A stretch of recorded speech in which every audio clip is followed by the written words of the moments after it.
নানা ধরনের তাদের গ্রাফিতি বা বিভিন্ন ধরনের আর্ট করে তারা তাদের প্রতিবাদের ভাষা এবং তাদের চিন্তা চেতনার প্রকাশ করার চেষ্টা করছে আর্টের মাধ্যমে। এটা শুধু ঢাকা শহরেই নয়, ঢাকার বিভিন্ন দেয়ালেই নয়, আমরা ঢাকার বাইরেও এগুলো লক্ষ্য করেছি। দর্শক, আমি এসেছি হলো রেসিডেন্সিয়াল মডেল কলেজের পাশেই যে দেয়াল রয়েছে, তাই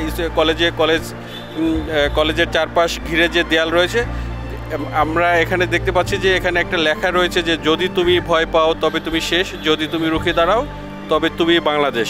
মুখ ধরে এই বোতলকে নিয়ে যিনি আঁকছেন, আমরা একটু তার কথা শুনতে চাই যে আসলে তিনি এখানে যে এই মুগ্ধকে নিয়ে যে এই লেখাটা লিখলেন তার আসলে অনুভূতির কথার জায়গাটা একটু কেমন ছিল, সেই জায়গাতে একটু জানতে চাই।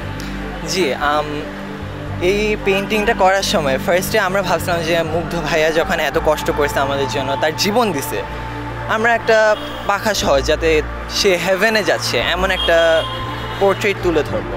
কিন্তু এর পরবর্তীতে দেখলাম, নিউজে দেখছি যে একটা ছেলে, আমরা সবাই কিন্তু ট্রাই করছি বাংলাদেশটাকে সুন্দর করার, কিন্তু ওই ছেলে এসে এরকম পেন্টিংগুলো কালো করে দিয়ে গেছে। কেন? এটার তো কোনো রিজন নাই।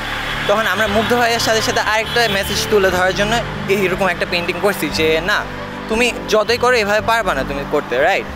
মুগ্ধ ভাইয়ের মেসেজটা আছে এখানে। সো এইটার সাথে আবার ওই পার্সনটার কাছেও মেসেজটা আছে কিন্তু আমাদের, যে তুমি এভাবে নষ্ট তো করতে পারবে না বাংলাদেশ, রাইট? বাংলাদেশ সবাইকে একসাথে সুন্দর করার চেষ্টা করছে।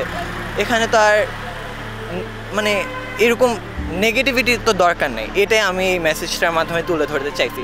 আর এই লেখাটাতে নিজেই সেলফ এক্সপ্ল্যানেটরি, যদি তুমি রুখে দাঁড়াও ভয় পাও তবে তুমি শেষ, যদি তুমি রুখে দাঁড়াও তবে তুমিই বাংলাদেশ। এই লেখাটাতে যে মুভমেন্টটা হইলো পুরাটাই বোঝা যাচ্ছে কিন্তু ভাইয়া, এইটাই প্রুভ করতে চাচ্ছি। আচ্ছা, মানে তোমার কথাতে যেটা বোঝা যাচ্ছে যে তুমি একটা সুন্দর বাংলাদেশ দেখতে চাও। হ্যাঁ, তো এখন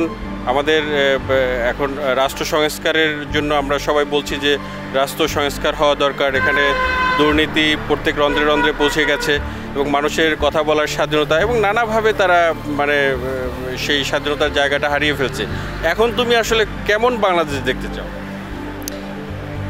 আমার ইচ্ছা এমন একটা বাংলাদেশ যেখানে ফার্স্ট অফ অল কোনো দুর্নীতি থাকবে না, সেকেন্ড অফ অল সব ধরনের মানুষ নিজেদের জীবন শান্তিতে বসবাস করতে পারবে। এখনও কিন্তু বাংলাদেশের অবস্থা অনেক বাজে, মানুষকে এখনও মেরে ফেলা হচ্ছে অনেক জায়গাতে। এইসব মুক্ত একটা বাংলাদেশ যেখানে সবাই ফ্রি। বাংলাদেশ কিন্তু একটা ফ্রি কান্ট্রি। হাসিনার পতন হয়েছে, এটাও কিন্তু ফ্রি করার জন্যই হয়েছে, কিন্তু এখনও ফ্রি হয় নাই। এই ফ্রি বাংলাদেশটা দেখার ইচ্ছাই এখনও আমাদের রয়ে গেছে। আর এই জন্য কিন্তু এখনও আমরা আন্দোলন করতেছি, স্টুডেন্টসরা। এগুলো কিন্তু আন্দোলনের একটা অংশ হিসাবে করতেছি আমরা। র্যালিতে যাইতে পারতেছি না, কিন্তু এইগুলো তো করে কিছু একটা করতে পারবো আমরা, রাইট? এটাই করার চেষ্টা করতেছি আমরা। আর কোন কোন ক্ষেত্রে তুমি পরিবর্তন চাও? পরিবর্তন চাই বলতে, যেগুলো বাংলাদেশে অনেক পরিবর্তন লাগবে, ঠিক আছে, কিন্তু যেগুলো সবার আগে দরকার সেগুলো হোক। আর সেগুলো নিয়ে এখনও কিন্তু কথা চলতেছে, এখনও র্যালিজ অ্যান্ড আন্দোলন চলতেছে। আমার আশা যে এই প্রতিবন্ধকতা সেগুলো যাতে নিরাময় হয়, সবাই যাতে পিসফুলি একটা বসবাস করতে পারে একটা সুন্দর বাংলাদেশে। এটা ছাড়া আর কিছু চাওয়ার নাই আমার, সত্যি বলতে।